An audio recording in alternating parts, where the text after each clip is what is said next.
most parents would say that they have learned more since they've been a parent, and that their kids wind up being the greatest teachers for them. And so it's important to get that you learn most of the lessons that you learned in your life, or we did, after we left home. There's fundamental programming and all that, but how to show up in life and all that, a lot of that was learned later. So in other words, that you don't have to feel the pressure that you have to teach your kid every single thing because the school of life is in session all the time. And if we can help them learn that there's an intelligence to life, like the school of life, there's opportunity to learn, and we can help our kids become students of life, they will learn a lot faster. They're going to learn so much. We don't have to have the burden to teach them everything. A lot of it's planting seeds. And if your kid leaves, but they really are a student of life, by the time they leave home, that's going to set them up for a lot more success. And as for us, the quicker we can orient towards being a student ourselves, the more we're going to learn, and the better they're going to be set up for learning.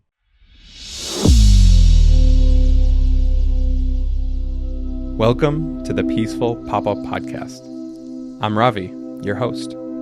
Together, we'll slow down, breathe, and explore grounded fatherhood with greater peace and presence. I'm grateful you're here. Enjoy the show. Welcome to the Peaceful Pop-Up Podcast. I'm your host, Ravi Rothenberg, and today I have with me Michael Vladeck. Thank you for being here. Yeah, thanks for having me. Yeah, how are you feeling today? Feel great. Cool. You look good. You look fresh. Yeah, feel good. Nice. Yeah. Good. For the listeners, if you've been listening to a few episodes, you know where we're headed. We're going to get a chance to meet our guest today, Michael, and we do that in a unique way. I could read your official bio. I could go to your website and kind of regurgitate the version of you that you've presented forth. But I want to get to know you right here in this moment. And so there's an exercise. Are you open to play? Yes, love it. Awesome.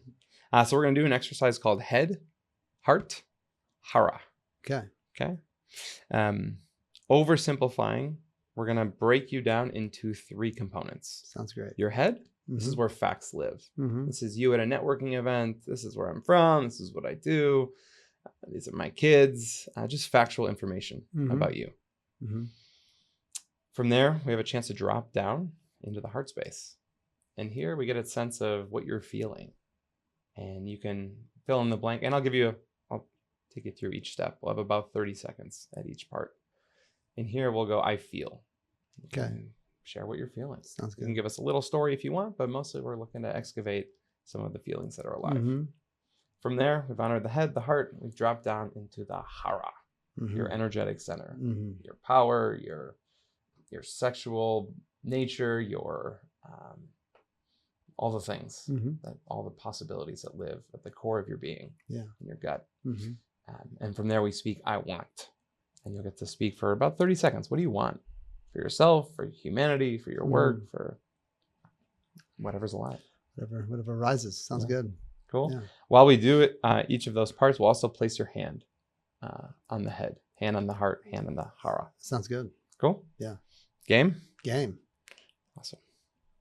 All right, let's meet Michael. So Michael, when you're ready, hand on your head. Okay. And when you start talking, I'll start energetically timing.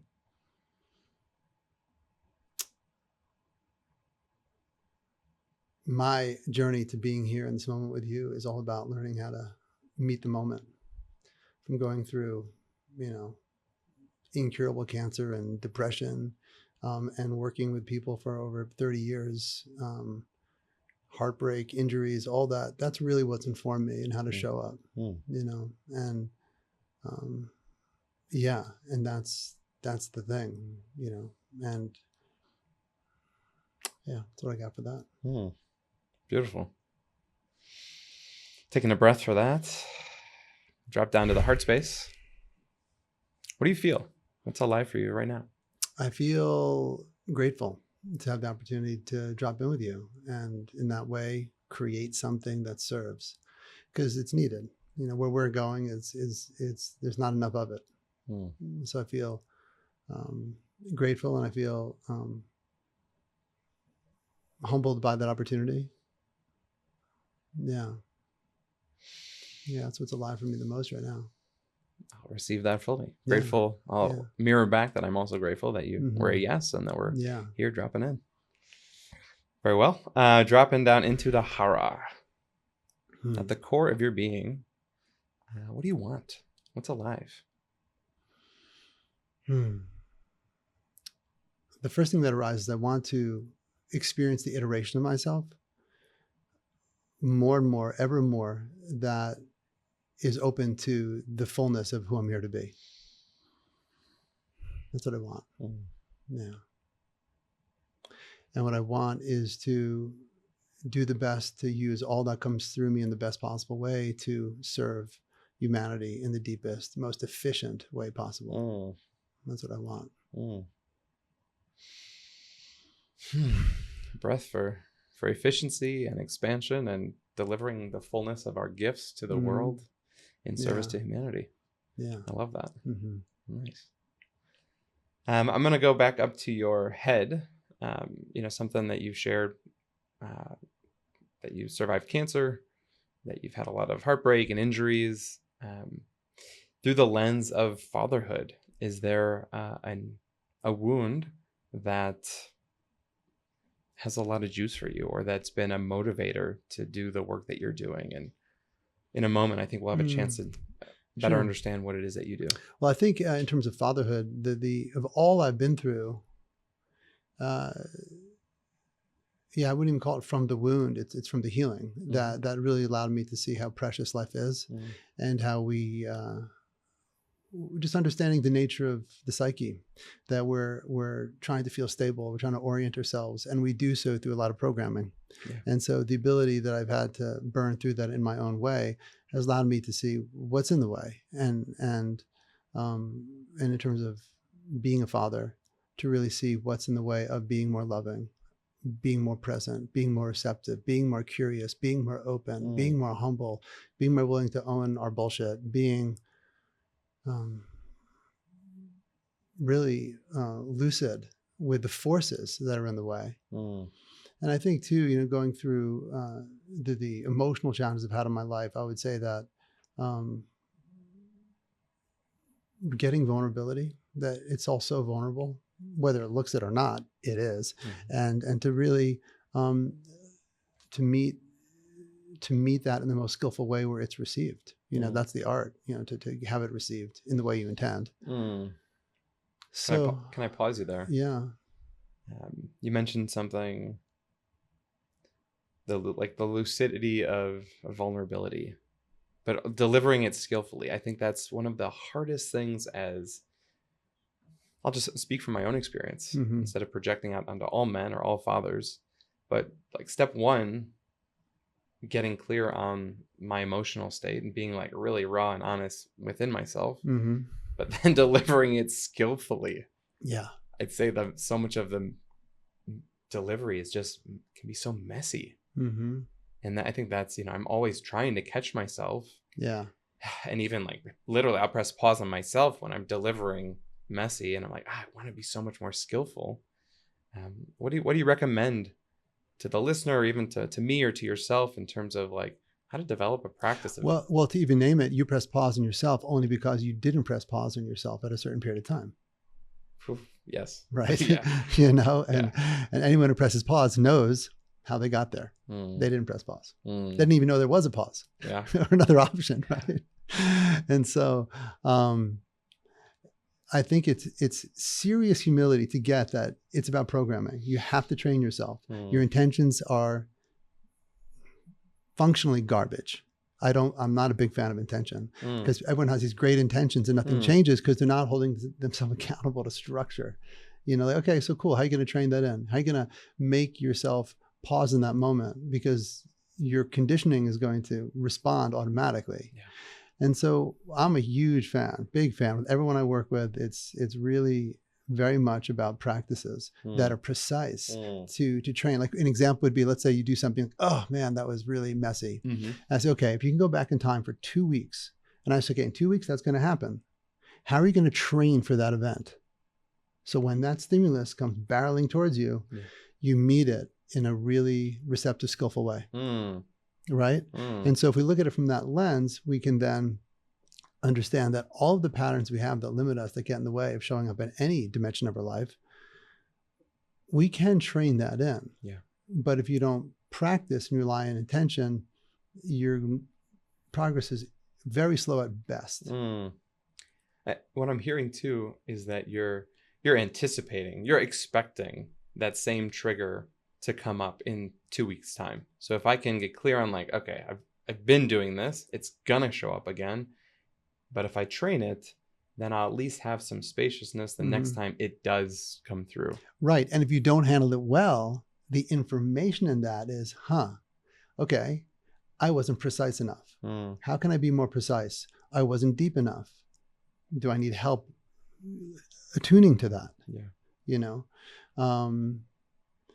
or the multiple forces happening that I have to work with each force individually. So I'm free of the disturbance of all those forces playing together. I mean, sometimes it's really complicated. Yeah. I mean, I think it's always simple, but it feels complicated when we don't understand it.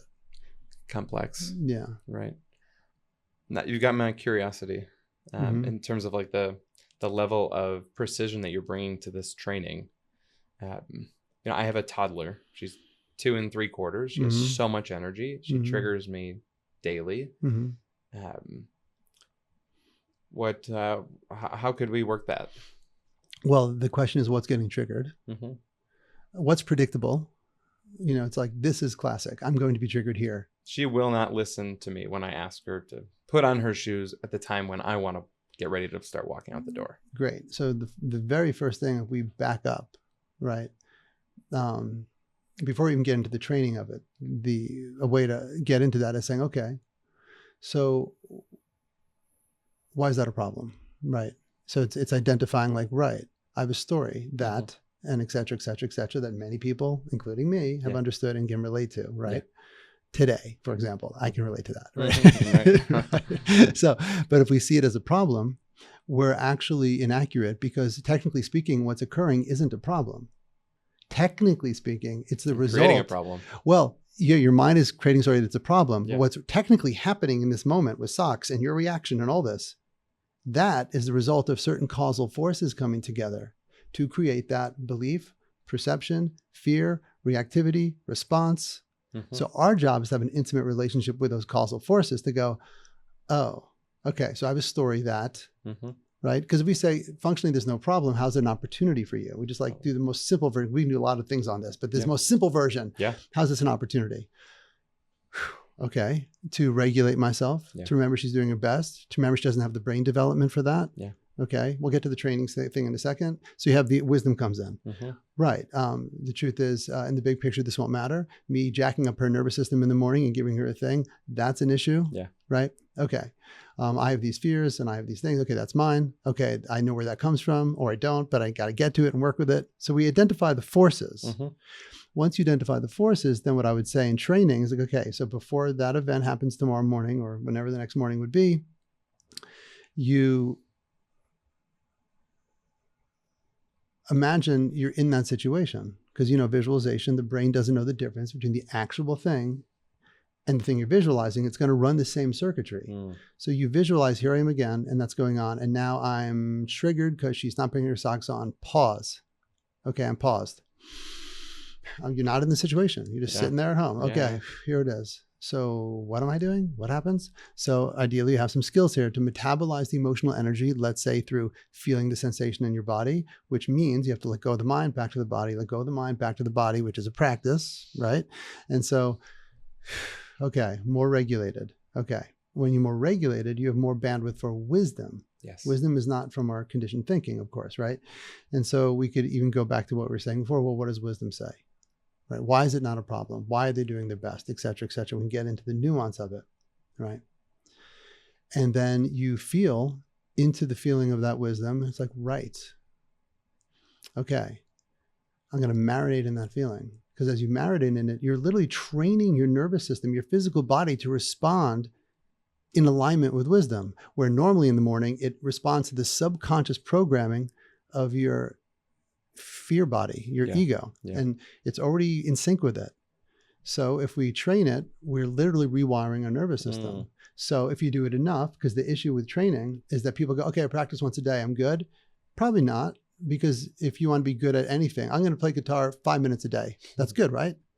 Through one lens, sure. Yeah. But through the lens of getting past the threshold where you're going to see change in your parenting or your relation to anything, you have to play with what is the threshold I need. Maybe you need to do 2 minutes 3 times a day or 4 times a day. Is it worth it? Yeah. Why? You have nothing better to do.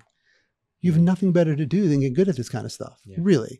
So then you practice, and then what happens? The moment comes up and you catch it in the moment. Okay, I'm triggered. I'm not totally in my enlightened state here, but I can approach it differently. And eventually there's just spaciousness.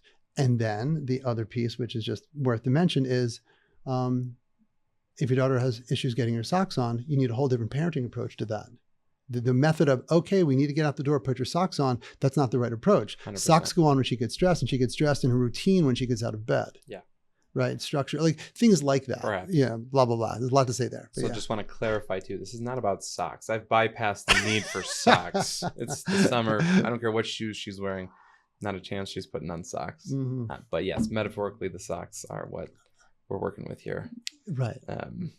So why does this matter? Why take the time to train myself to be more regulated, more present, more connected to my child? What's the benefit there? Well, there's benefits on both sides of the spectrum. On one spectrum, we didn't get a choice in how we were programmed. Right? We didn't get that choice. We did our best, and our best looked however the hell it looked growing up. And we get programmed in how we perceive ourselves and relationships and lives and judgment and criticism and value, safety, worthiness. We are programmed. Yeah. So we have a chance to reprogram ourselves, but we have to be intentional about that, right? So on one side of the spectrum, you do it so you don't have to carry the programming you had. If I want to go deeper into that, I could say, because we inherited that programming from our culture, from the teachers, from the friends, and from the family. Yeah. So we can even go deep in that and say it's a lineage thing, where your parents, evolved to this place of work, where your grandparents, great-grandparents. So you're really healing a lineage that really funnels through us. And we're like, oh, of course I'm doing this. And all I got to do is look at the forces that influence my development. Yeah. Of course I do it. Yeah. Which means we can be gentle with ourselves as long as we're accountable, right? Because if we feel guilt and shame for making a mistake or being harsh or unskillful, the thing about guilt and shame is they're hot enough to make you feel like shit, but they're not hot enough to burn through the density of that pattern. What burns through the density of that pattern isn't shame or guilt. It's the alchemy between compassion and radical accountability. Yeah. Of course, I totally messed that up and did that ridiculous, horrible thing. Yeah. Okay, so that humility and compassion, it's like, okay, I need to work on it. And that's the accountability, right? So if we beat ourselves up as parents or anyone, it's because we don't know what else to do about it. So like, hey, at least I'm beating myself up, okay? It's like, that's not really working. So if we give ourselves the experience of compassion, then we can be accountable and we'll go somewhere. But if we're just accountable, it won't work. And if we're just gentle, we'll just let ourselves off the hook. Yeah. Yeah, so that's one side of the spectrum. And the other, of course, is it allows us to live our life in the most fullest, loving, empowered way to bring that into the world and, of course, into our children. Yes. Simply put. And is that still a program? So when I don't know why, but when I hear the word program, I assign some negative connotation to it. Is it, if I'm gentle, loving, present, connected, nervous system, conscious, can that be the program that I'm passing along? Totally. Yeah, it's programming. I totally get the connotation because I don't really like the word either per se when I feel into it. But we're being programmed versus right. But we're programming ourselves to have a different response to the stimulus because if we really understand like what the brain is doing, it's more like a computer. It's processing information. Yeah. So we can train ourselves to have a different response to the stimulus. We're writing a program that's in service of our essence and who we want to be, who we want to become. So if someone is being nice and sweet, well, there can be some dysfunctional programming why they're acting that way, or there can be a very authentic sense of love and compassion and empowerment coming from that. So, but yeah, we can program ourselves in any way, really. And I think what's coming through for me is as you're speaking, I'm going through in my mind's eye the program that I received. And I think maybe too for a listener who's on a path of wanting to be a more peaceful, present, loving, connected father, there's a strong chance that isn't necessarily what we received as children ourselves. So I'm curious, in your perspective, is there value in getting really curious about the program that we did receive as children? Yeah, it's essential. Yeah. Right. Because if we don't know the program we received, then we really don't understand why we are the way we are. Yeah. And if you don't understand why you are the way you are, you don't even know what to work on or what to work with or what angles to approach it from. Yeah. Yeah. And so then you're going to repeat it.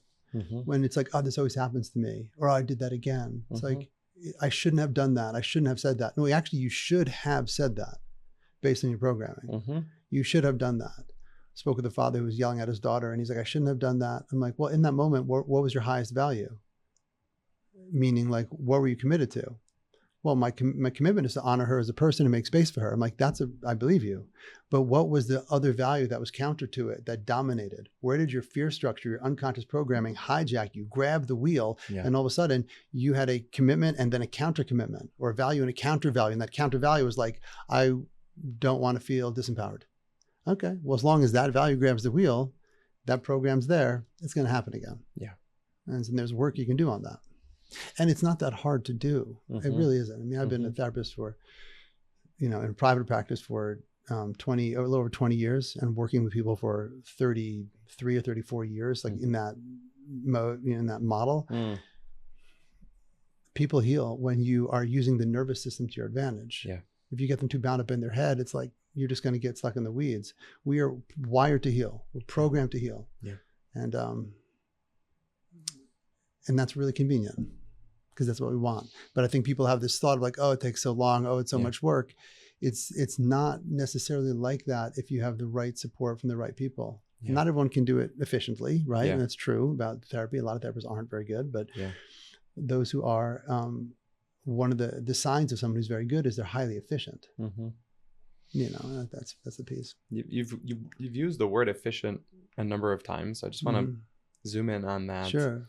Because I think the resistance to going to therapy the first time, or just doing any inner work, is that it's this like life sentence, is that it's like this drudgery and slow molasses. Something's wrong with me. Something is deeply wrong with me. And I might never find it. Or if I do find it, I'm terrified what might be in there. Yeah. So how to approach healing and breaking the cycle of intergenerational traumas with efficiency? Yeah, well, I think the first thing to understand is fundamentally why it's efficient is, if we get to the root of it, there's nothing technically wrong with you, right? Yeah, you have a bunch of patterns that are completely dysfunctional. Okay, well, welcome to the show. Like, we're all doing that, right? To some degree. Yeah. But that's honest. That's radically honest, and I think that's also at arm's length. Oh yeah. For many. I think so. Yeah. When we understand that, what it means to be human, like something I often say is that we don't need therapy as much as we need an education on how to work with being human. Yeah. Right. It's like, oh, that's what the nervous system does. Oh, that's how my body metabolizes neurochemicals that create emotions. Oh, it does it for me? Yeah. Oh, I thought I should just go into my head and think about it a bunch, creating the same neurochemicals, creating the same feelings that I don't like. So then I just go back into my mind or check it on my phone or whatever I'm doing. Oh, wait, my body knows. So, like, in fact, I don't call myself a therapist, even though most people call me a therapist. I call myself a teacher or a guide. Totally. Because I'm teaching people how to work with what's there, or guiding them to those causal forces. And they go, oh, okay, right, wait, what do I do with that? And then I teach them to like, oh, and I have a lot of people I work with teach their friends, or most therapists or psychiatrists I've worked with, like who came for help. Yeah.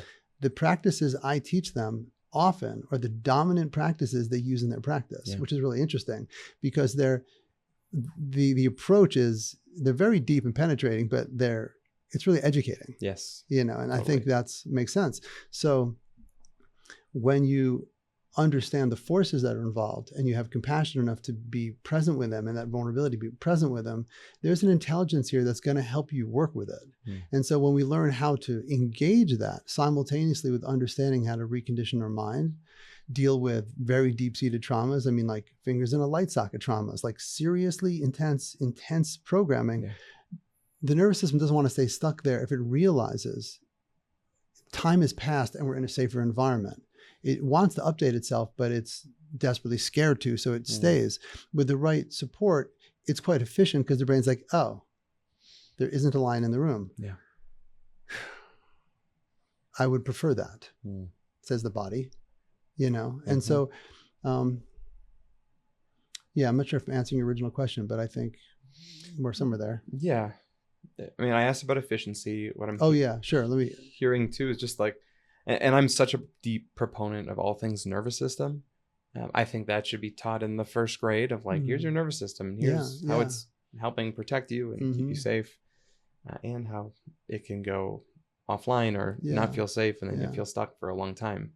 I didn't learn about nervous system until I was doing a trauma-informed yoga teacher training, and learned about Dr. Stephen Porges and polyvagal theory and all these things that, you know, are relatively modern still.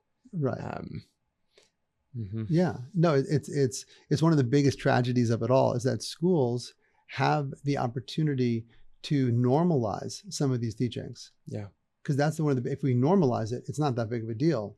But we don't normalize it. It's like, woo, we're talking about feelings. Yeah. That's not very helpful. Or vulnerability, or how our nervous system works. Yeah.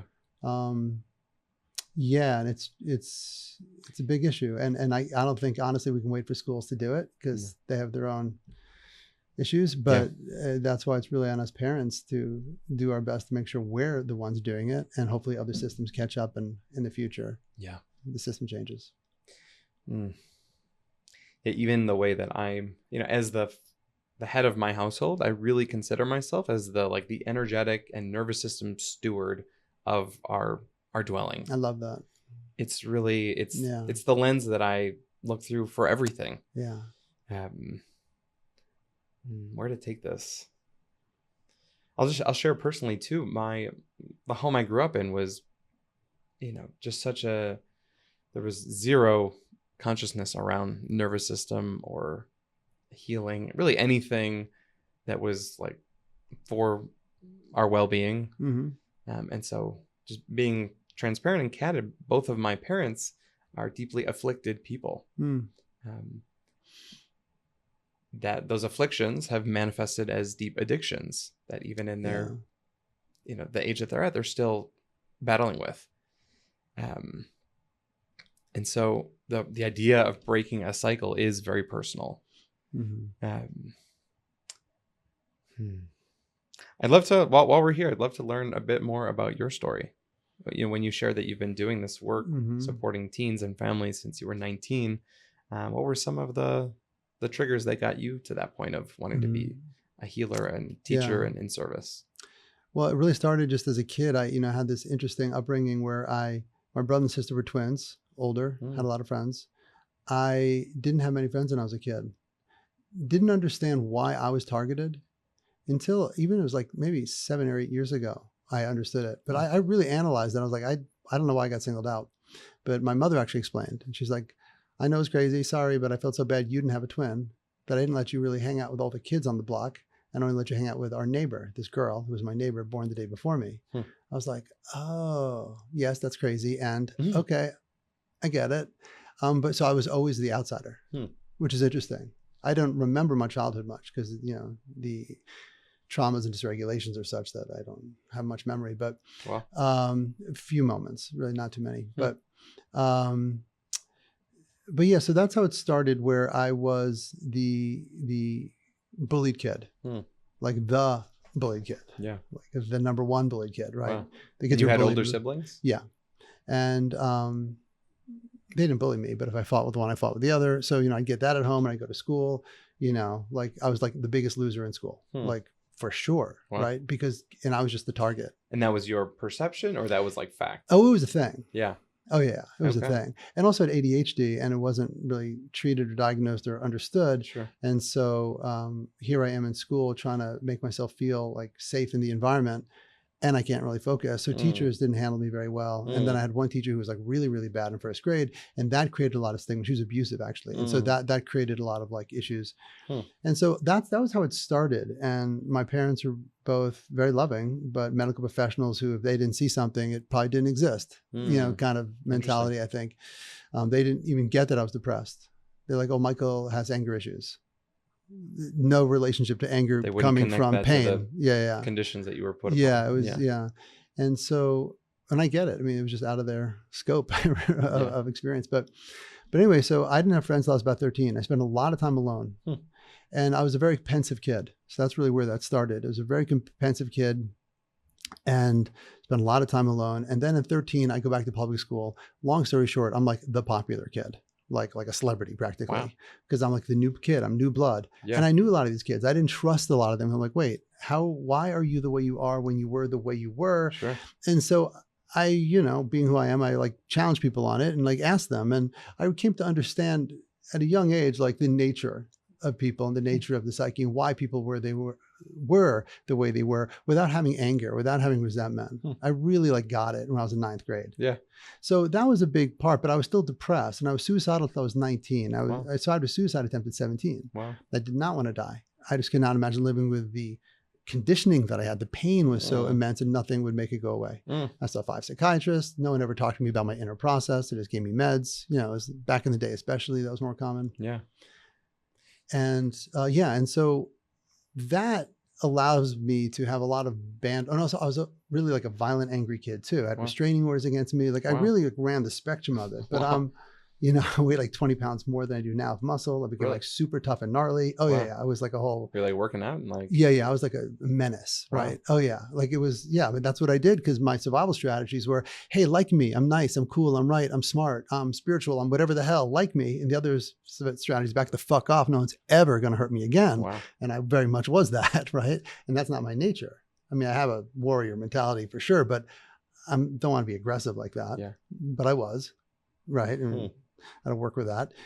Anyway, so I leave New York, come to Colorado. And we're in New York too. Yeah. So there's just this like aggressive There's culture. a New York thing going on. Yeah. That's why I left New York, but also to come out here for other reasons, the mountains and things like that. And I started teaching climbing is really where that came from. I had a lot of experience in mountains already, which it's a whole other story, but I started teaching climbing. I was an outdoor educator for like 16 or 17 years.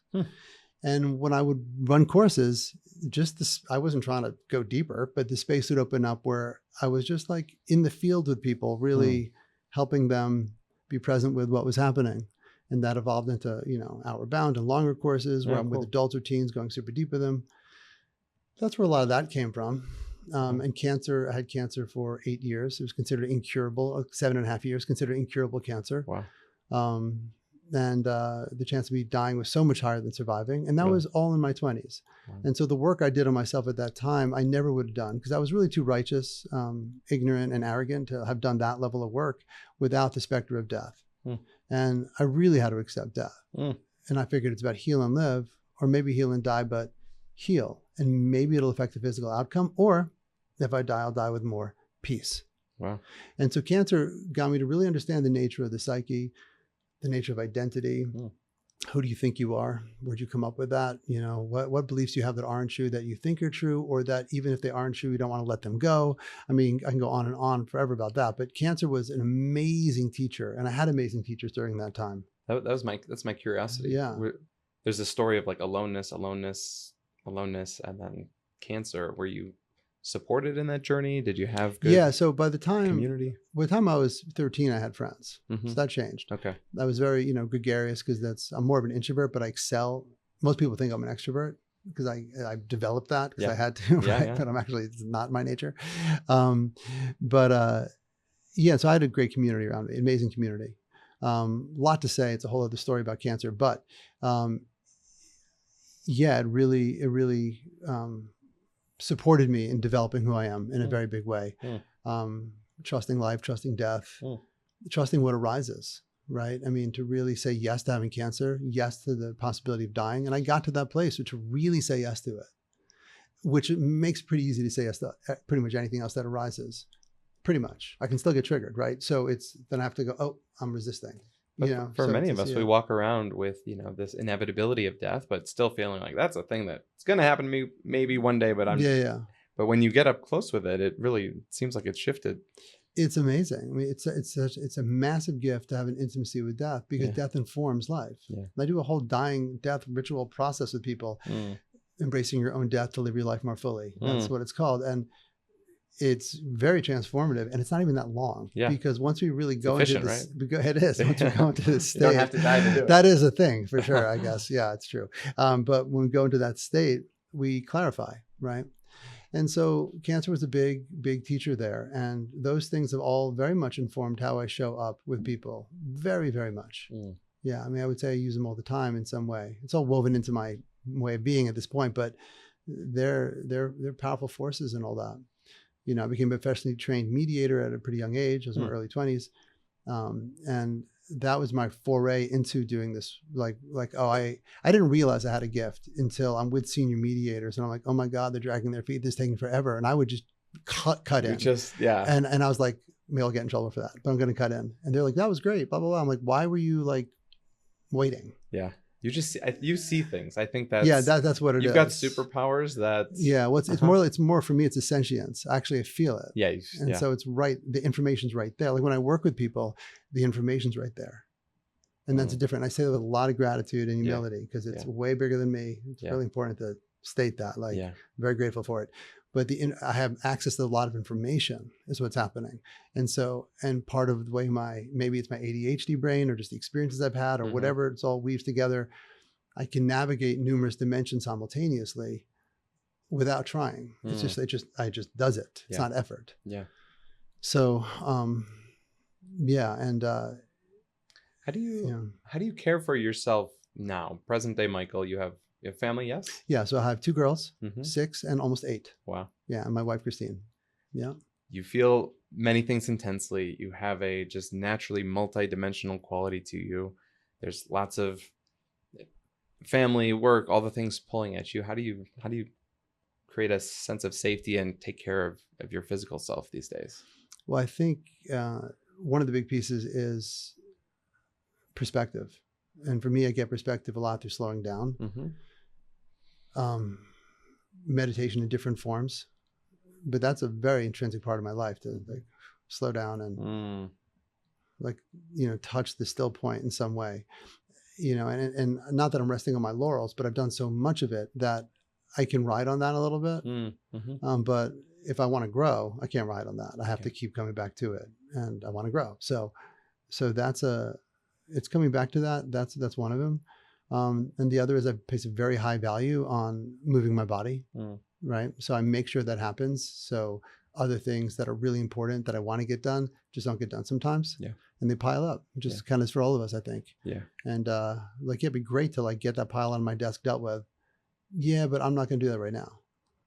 And I'll get to it when I get. It's not urgent. If it's urgent, I'll get to it. Yeah. So, and I'm not, one thing I've learned recently is, part of whether it's ADHD or whether it's just who I am, but I have this habit, which I'm a lot better at now, but I still can do it, of making medium or low priority tasks high priority. I'm like, oh, I can just get that done right now. And that'd be good. And then it's like, don't touch it. Yeah. And so I'm feeling more accountable to that. And someone like me needs support with that, I think. I think having accountability helps me, like the kind of mind structure I have. Yeah.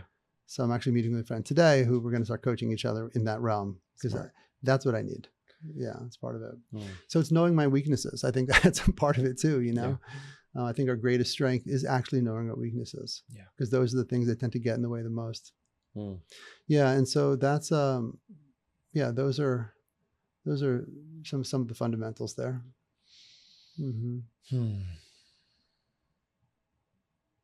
Let's find that still point. Just find a moment to pause. I love your,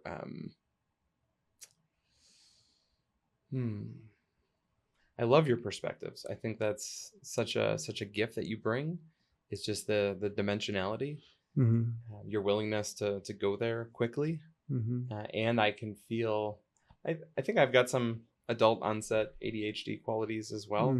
It's a bit more tame, but I definitely notice it in how I take care of my spaces and the way that I also struggle if I didn't get the deep practice and move my body. It's really a lot harder for me to move efficiently through my days.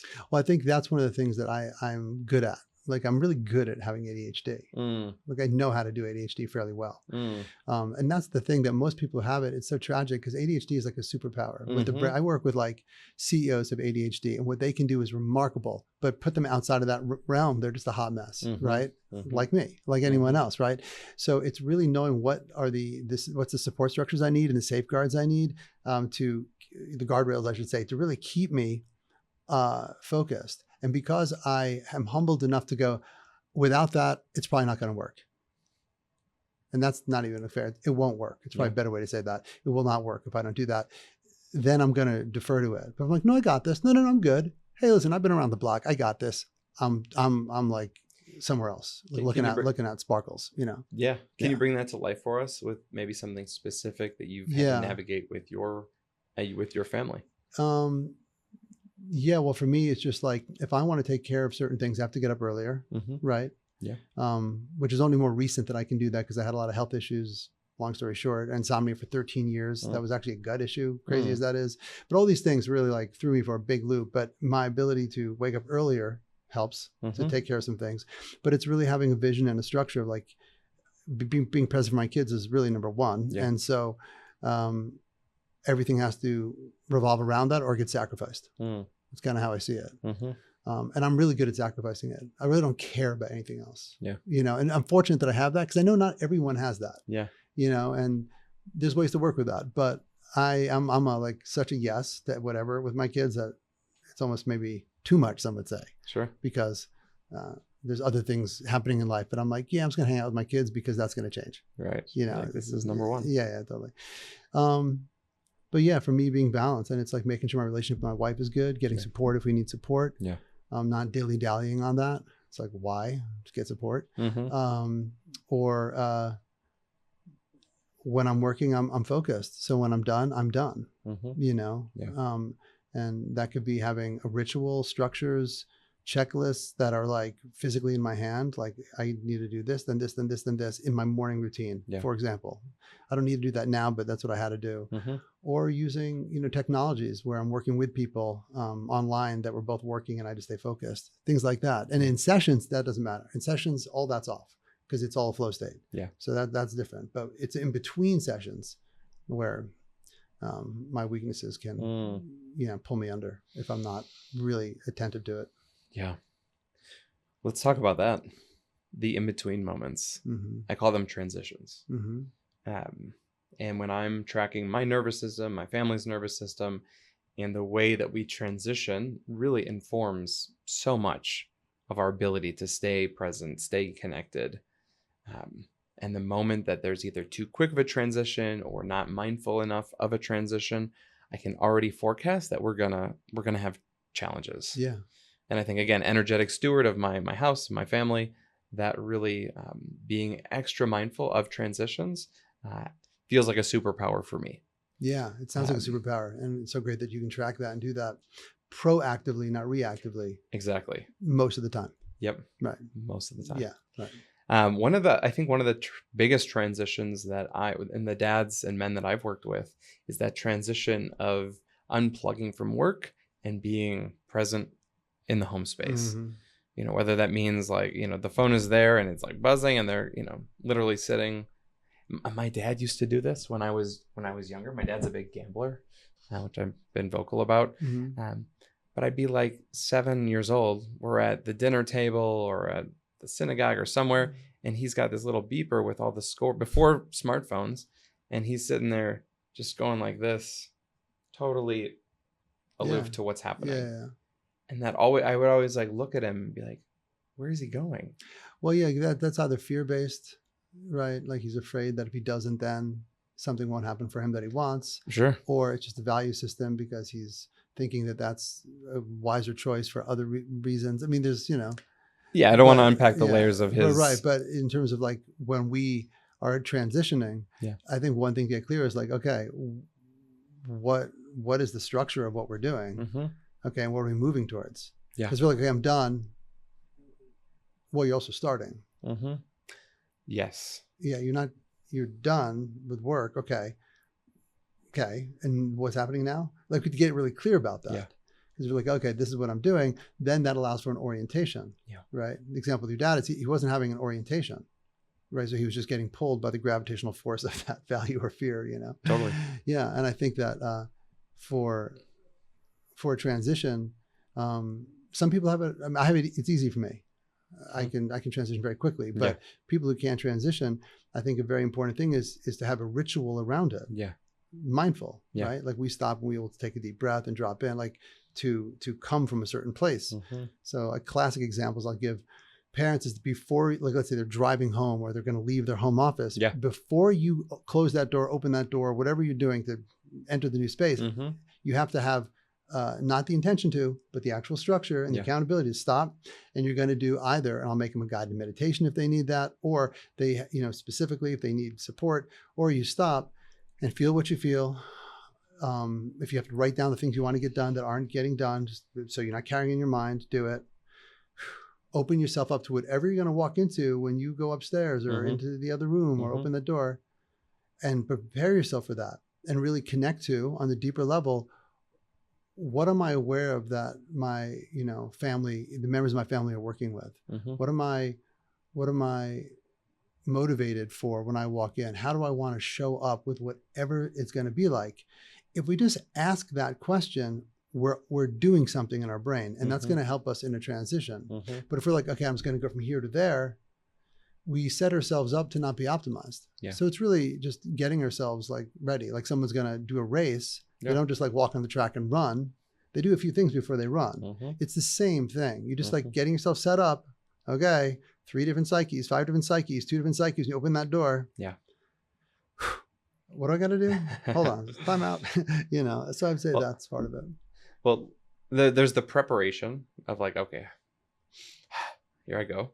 But also the present moment awaits on the other side of that door. And so the total unknown really is what's there. So how do you navigate? I can be prepared. I've trained. There's some internal structure that I'm arriving with, but I'm meeting this total unknown. Is that? Being able to be yes to whatever's behind that door. Yeah, totally. Yeah. Because you're like, oh, I just wish they weren't fighting. I just wish this happened for me. I wish that. All right. Well, now you're not even in reality. You're in your own little mind doing something else that's totally cutting out your feet from you. Yeah. And again, that can be training. It's like, can I be a yes? Because I think really, if we look at what life is doing for us on the big picture, it's asking, so can you say yes to this? No? Okay. How's that working? Not working so well. What happens if you say yes to it and we start realizing, okay, I'm not saying that I have to like it. I can really not like it. Yeah. But if I can say yes to it, I'm now in relationship to it and can work with it. I can receive it. Yeah. Can you say yes to this? Okay, how about this? How about this? Yeah. Or another way to say that too is, can you love this? Yeah. Which is deeper. You don't have to like it. You do not have to like it. But can you love it? And that really comes with the trust. Yeah. Saying yes or loving it. A trust that there's something here to work with that's valuable, whether it's from God or divine intelligence, source consciousness, or just like there's something to learn. However, whatever scale you want to take that to, if we can trust, then it's easier to say yes. And if we don't trust in intelligence that will actually serve us by meeting it, then the only thing we got is resistance to protect ourselves.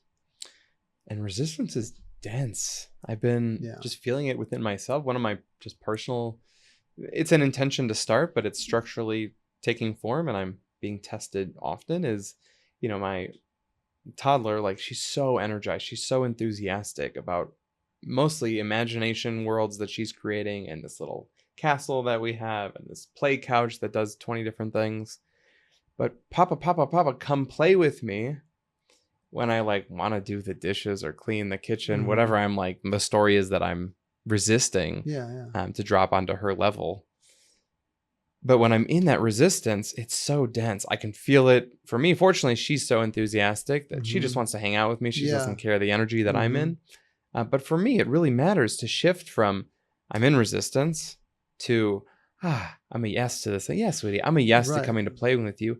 And then the third level of like, I'm a yes, and I love just that I get to be here. Right. There's such a different quality to presence when I can transform within myself without her knowing at all. But it's just an internal mindset and heart set shift of like, okay, I'm going to show up for this. Well, you're catching the deeper layers. Yeah. Otherwise, people will do it begrudgingly. Yeah. And that, the kids will you're playing with them, but they pick up on that you're not present or that you're kind of bothered. Well, if I don't do the dishes, then I got to do them tonight after you go to bed. And then I don't want to do that because I have work to do. That's my story. Or something like that. Right? Yeah. I'm always like, screw the dishes. I'm right there. So, to a fault perhaps. But the piece is really building relationship to what those causal forces are. The story is of like, what's the story you have about the dishes? Oh, actually I have a story. Oh, actually do have a belief. If I don't get these done, oh, okay, there's a whole belief here. Right. And if we don't identify that there's a whole thing going on there, then we're being hijacked by those causal forces. We think we're thinking clearly, but we're not. We're in our ego structure, which is really ultimately narcissistically defending us against some fear, pain, overwhelm, loss. I can't play with my daughter. I have to do the dishes.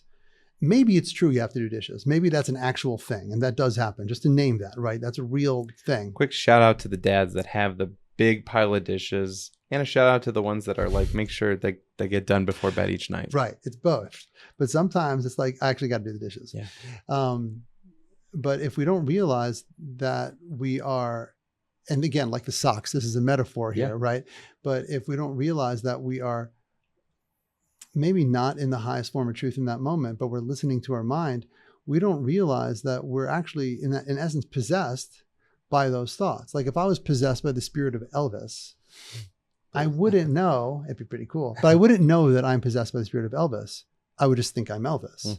But if I knew I was possessed by the spirit of Elvis, I'd be like, oh, hold on. That's not me. That's not me. Sorry, I keep doing that. That's not me. Exactly. And if we are possessed by our automatic thinking, we think we're having good, clear thinking. That's good, clear thinking is a real thing, but that's not it. Yeah. We're being driven by unconscious forces when it's like, wait, is this important? Or it's like, I'm going to play with my kids. I don't need to do the dishes. Actually, no, you do need to do the dishes for other reasons that are really important because you need to give your wife a break and you promised you would. Oh, I was being possessed. And I was like, okay, right. No, what I need to do is good, clear thinking would say whatever it says, right? Play with the kids or do the dishes, whatever that is. But we have to recognize that just because we have thoughts and they make sense and they seem true might have nothing to do with them being true or the highest truth. Yeah. With all things, with a big picture considered. Yeah. And I think that's the humility. And I think life is easier for people who have done the work to have a relationship with their mind in that way. And if people listen to this, are like, I don't really do that. That's totally fine. I didn't do it. Yeah. You probably didn't do it. And so you just learn over time and it gets easier. But that's what we want to pass on to our kids, because learning how to be a human being means learning the nature of the mind and learning how we get caught in these places where we create a lot of suffering for ourselves or disconnection or lack of presence or reactivities that it's all program survival strategy stuff. We don't actually have to live that way. But there needs to be serious humility and accountability. I had a teacher of mine once say to me, and one of the best things that was ever said to me, she said, I was talking about some pattern I was really stuck in. And she said, Michael, I really get that you are sick and tired of this. I just don't know if you're sick and tired enough. And I was like, oh, I'm totally sick and tired enough. And I wasn't, because you have to be sick and tired enough to finally get to a place of like, okay, I surrender. I need help. I don't know what I'm doing. I'm going to keep looping in this. Help. Yeah. Wow. Breath for that. It's a good one. Yeah. Quick time check. How are we doing? 52. Okay. Cool. Is there any place that we haven't gone you want to go? Because we're kind of like having a few different side journeys. They're all valuable, but is there any place you want to go? No, this feels, I'm personally getting a lot out of it, and I hope the listeners are as well. Yeah. If there's anything really alive for you that's coming through and you want to go there, we certainly can. I've got a few follow-up questions, but Well, I would say just on the overall topic we were talking about today is that can we actually trust orienting towards that which is uncomfortable instead of avoiding it? Like, is it really not just like hippie, airy fairy? I'm even going to use, let's just pause and use like the language you use is, I love your diction. It's brilliant. But orienting towards, so maybe leaning in towards the thing that we're resisting. So like areas of discomfort. Yeah. Leaning into discomfort. I like that wording better. Just yeah. Okay, good. Yeah, leaning into discomfort, like really, that's something we truly need to do if we want to evolve. Yeah. Is that really true? It doesn't resistance have a place? I don't really want to go there. I don't see the point, right? What I think it's important to note that if you ask yourself or anyone who's actually had to go confront discomfort and really be present with it and really feel into it and really open to it, all of them who've done it to completion will all say, I wouldn't wish that on anybody, but boy, that made me who I am. Yeah. Or well, I learned so much from that. Yeah. And the price I paid was fair, but holy shit, that was an ass kicker, but it was fair. Yeah. Right. So I think it's important to get that there is some kind of intelligence involved. Because, for example, if you have some fear and anxiety and you come into your body and feel it, your nervous system regulates if you get support and do it in the right way. And then you have more bandwidth to see a bigger picture, which includes information that was filtered out by your mind. So there is an intelligence that guides us, and we want our children to know this or they will suffer. Yeah. So we can move in that direction. Because if our kids are going to have any chance at happiness in this world and in this insane experience on the planet that's happening and that will continue to happen, they have to learn how to breathe into what is. They have to learn how to not resist what is. Because if you want to resist what is, you will suffer in any dimension of your life, especially on the bigger scales of reality. We have to learn, and it might take support and help, to orient towards that which is. And when we do, it's freedom. It's like the most magnificent thing. Yeah. I think too, seeing my little one go from like, toddling to walking to running, climbing, jumping, everything. And now she's at the point where she is meeting her edges. And she, through work that her and I have done and that her own personal journey as a almost 3-year-old, she will breathe into something. She'll go, I'm a big girl. And she'll take the leap. She's also very courageous, but some of her peers too are not necessarily doing that. Right. Again, her and I have practices where we will breathe together, especially before we do hard things, or even just breathing before we lean into the idea of doing a hard thing. Yeah. To teach your kids how to breathe into their body. A lot of kids want to resist it. They don't want to take a breath. She'll even say sometimes, I don't want to breathe right now. Yeah. And you got to be careful not to push that one too much. Yeah. There's a place for it. For yes. Sure. Excuse me. But yeah, to learn how to challenge your kids so they can meet that edge without overwhelming them. So they have a positive experience, and that meeting edges actually helps. Yeah. Without that one, they're likely to pull back and actually try to be safer. Yeah. Which isn't fundamentally safer. What wisdom do you have for the dad who's maybe thinking of the times that he's forced his son or daughter into the thing that they were resisting, but from a place of his own ego that like, I want you to do this thing, so I'm going to force you. And they're like, no, I'm not ready. Well, I think you have to take a look at that, because maybe it was the right move and maybe it wasn't. So you got to take a look at that. Yeah. Like, for example, if a parent's like, well, I forced my kid into, soccer and they're playing it. Yeah, but no one passes to them. They feel totally insecure. They know they're the worst on the team, and now they're feeling like really unworthy, but they're playing soccer. Team sports are great. No, they're getting totally psychologically damaged from that. That's not, that was not the right move. Sure. And I, as a therapist, have worked with tons of that, right? Those kinds of things. And so I think it's really checking out, like, where is that place to challenge my kid, knowing that they have the capacity to meet it. Yeah. Or believing they do. And if you're wrong, you're wrong. But obviously, you want to be slightly conservative about it, but you can still push. I challenge my kids all the time. Do you have conversation with them around these challenges? Right? There's one thing like, I'm an adult, I know what's best for you, so I'm just going to force you into this thing versus like, hey, let's have a dialogue. This is what I'm thinking.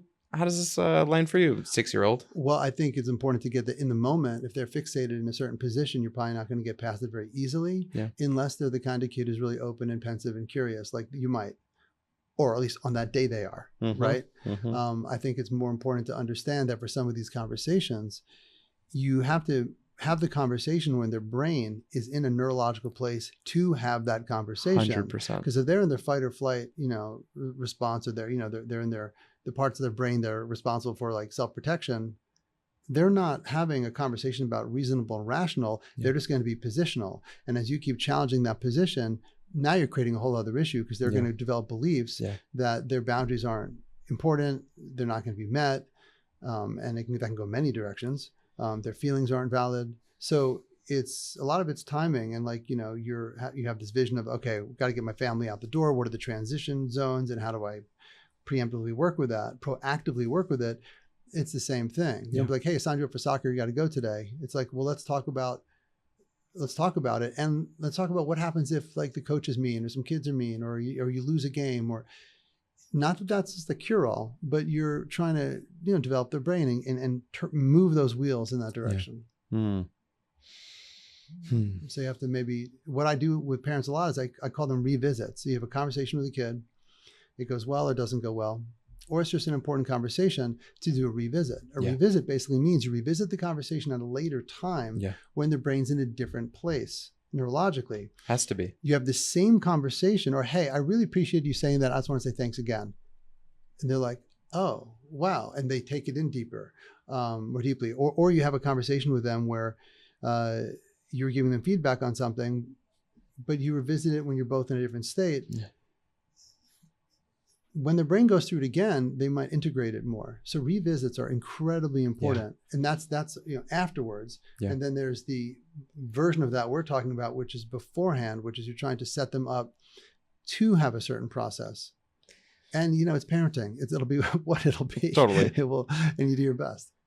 One thing that struck me about what you just shared, and what I'm really a proponent of, again, coming back to the nervous system, is that we're having regulated conversations.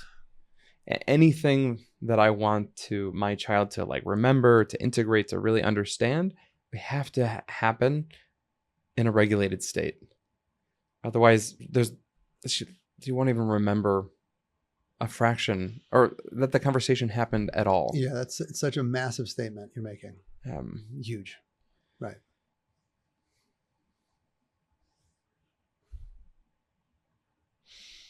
All right. We've got to put a bow on this. Sounds great. Go ahead. What's in this moment, what's most alive in terms of like imparting wisdom and kind of final thoughts, final feels? The final feel would be that most parents would say that they have learned more since they've been a parent. And that their kids wind up being the greatest teachers for them. And so it's important to get that you learn most of the lessons that you learned in your life, or we did, after we left home. There's fundamental programming and all that, but how to show up in life and all that, a lot of that was learned later. So in other words, that you don't have to feel the pressure that you have to teach your kid every single thing, because the school of life is in session all the time. And if we can help them learn that there's an intelligence to life, like the school of life, there's opportunity to learn, and we can help our kids become students of life, they will learn a lot faster. They're going to learn so much. We don't have to have the burden to teach them everything. A lot of it's planting seeds. And if your kid leaves, but they really are a student of life, by the time they leave home, that's going to set them up for a lot more success. And as for us, the quicker we can orient towards being a student ourselves, the more we're going to learn, and the better they're going to be set up for learning. Yeah. Love that. That really rocked my world just now. Oh, great. This idea that most of life will happen actually after they leave the house. Yeah, they're going to learn most of those lessons later. Yeah. And they'll learn it through the school of hard knocks. What a relief. Too, for me as a parent, I know that I can just be present and like loving and teach her the ways of being, so that when she goes out into the world, she has some awareness, she has some tools. Another way to say that is when the school of life knocks your kids hard many, many, many times, as it will, have you supported them in learning how to be a student of life? That's really the big thing. And the best way you're going to do that is if you really orient as a student of life yourself, because you can't fake that. Yeah. You have to really walk that talk. So you can take the pressure off to teach them everything and remember that they're more of a teacher for you than you are for them in a lot of ways. So just keep coming back to your receptivity and listening versus the control and then the fear, which makes you want to do. And you're no longer in the receptive mode to learn as well. And it's all right there for us. And if you flub it or you make a mistake or you don't fully get it, no problem. It's going to happen again and again and again and again. So we can eventually go, okay, how do I do this? What do I do? What do I need to do this better? And that's what we want them to do. So it's all wired in to the system itself. Michael, thank you. Yeah, thank you. Thank you so much. This was really insightful, inspiring. Listeners, if you were inspired by Michael's talk today too, where can we find you? Good way to plug into to your body of work. MichaelVladeck.com. It's the easiest way. Okay. Michael Vladeck. And again, part of my vision of creating a community of men and fathers especially who are committed to being students of life, students of peace, and whatever that inner journey has in store for them. Again, grateful that teachers and wisdom guides like yourself are showing up and imparting said wisdom. So again, thank you for the transmission. You and bet. it's lots to integrate. Yeah, it's great to sit here with you. Thank you. Yeah. You've been listening to the Peaceful Papa Podcast. May the wisdom you found here ripple into your being, your family, your community, and the world at large. I look forward to being with you again soon. See you on the next episode.